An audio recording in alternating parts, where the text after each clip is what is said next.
31 members of the Clansman gang taken into custody, while double murder in St. Thomas. This is Undiluted News. Mikey Bones reporting. Members of the security forces yesterday conducted a major operation in Spanish Town in St. Catherine in search of members of the Clansman gang. A member of the gang was also fatally shot and 3 illegal firearms seized during the operation, which began at about 5 a.m. in the morning. A motor vehicle, cash, luxury items, and designer clothes valued at approximately $3 million were also seized.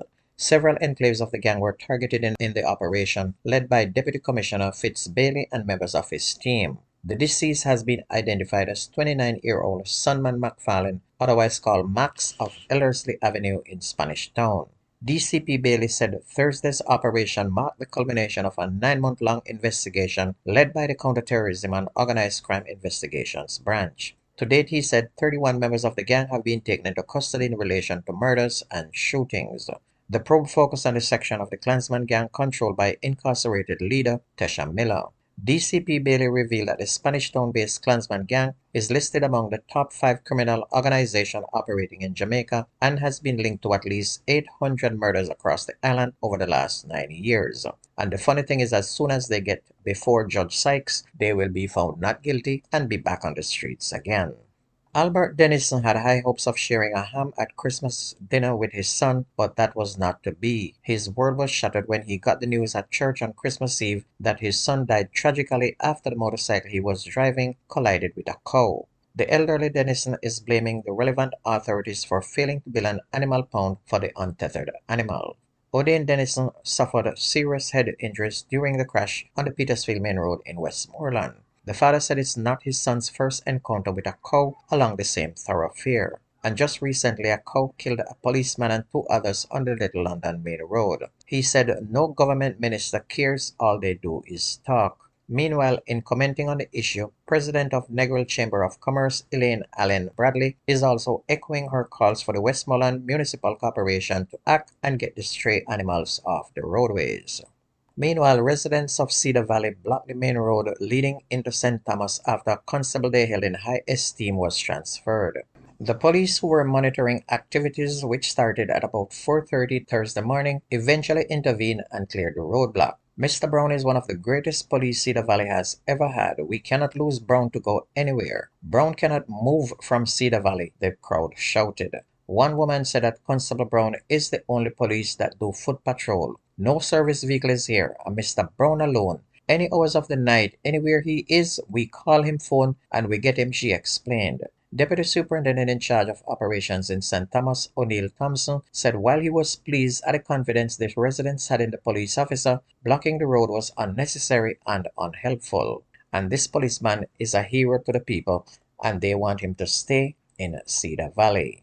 Following a police operation in St. Thomas, 4 men and a woman were detained on reasonable suspicion of violating the Dangerous Drug Acts and the Trademark Act. The team conducted a targeted raid on locations along the Ken Jones Highway near the Portland-St. Thomas border between 10 Wednesday and 1:30 a.m. on Thursday. More than 50 feed bags with vegetable material resembling ganja were seized during a search of the site. The contents weighed more than 1,000 pounds.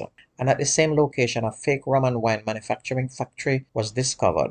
The 5 people at the premises were detained, and they're to be questioned by detectives from the Narcotics Division and the Morant Bay Criminal Investigations Branch.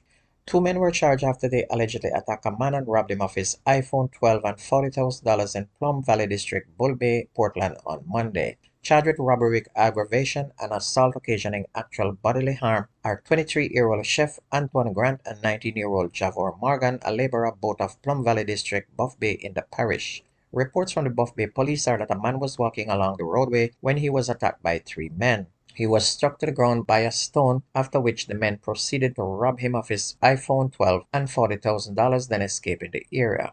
A report was made to the police, and after an investigation, they were taken to custody on Wednesday, December 27, and the charges were laid against them. They are now scheduled to appear in the Buff Bay Parish Court on Wednesday, February 21st of next year. A man has been charged after allegedly stabbing and killing his uncle on Boxing Day in Rose Heights in St. James. Ricardo Romes, 29, was accused with the murder of Rose Heights Mason Bentley Vance, 55 years old. According to Montego Bay Police, Rooms was involved in an incident with a woman at 2 a.m. when Mr. Vaughn intervened. And during a disagreement between the two, Rooms took out a knife and stabbed Mr. Vance multiple times in the left side of his chest. Vance was taken to hospital where he was pronounced dead.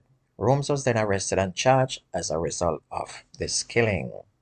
A man who was implicated in murder and shooting incidents in St. Thomas was shot and killed in a drive-by shooting yesterday afternoon. He is 40-year-old Kimar Burton, a farmer of Islington in the parish. According to the police report, about 3:35 p.m., Mr. Burton was walking on the compound main road in Islington when a car drove up and stopped beside him. The occupants of the car engaged him in a conversation before shooting him several times to the upper body. He died at the scene. Commanding officer for the parish, Superintendent Alison Byfield, said Mr. Burton was known to the police for criminal activities in the parish. And still in St. Thomas, detectives are now probing a double murder in Yallas in St. Thomas. The bodies of a man and a woman were found yesterday evening in Newlands in the parish. Shortly before 8 o'clock, residents were at a wake when they heard explosions.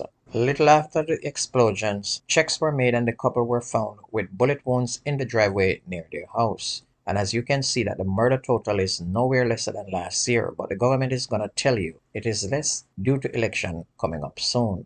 On to sports, former champions Annette Gods moved to within a point of league leaders Mount Pleasant following a 2-0 win over the reigning champions at the Tony Spalding Sports Complex in the Rio Nevia Jamaica Premier League on Wednesday. Kimani Arboni in the 54th and Jameen Thomas in the 69th were the scorers for Arnett, who moved to 21 points in third place, the same as second place Tivoli Gardens. Elsewhere, Tivoli Blanc Harborview 3-0 at the Ashenheim Stadium. Kimali Simmet in the 52nd, Howard Morris in the 62nd, and Alton Lewis in the 65th were the scorers for Tivoli. Dunbehold, meantime, made it 5 wins in their last 6 with a 2-1 victory over former champions Waterhouse, also at the Ashenheim Stadium. While second from bottom, Ballines United edged 10th place Montego Bay United 2-1 in the early game at the Tony Spalding Sports Complex to record their first victory of the campaign. Cavalier meanwhile secured their 4th win this season by narrowly defeating promoted Treasure Beach 1-0. Jamarco Calvin netted the sole goal for Cavalier in the 20th minute, clinching victory in their 9th game of the campaign.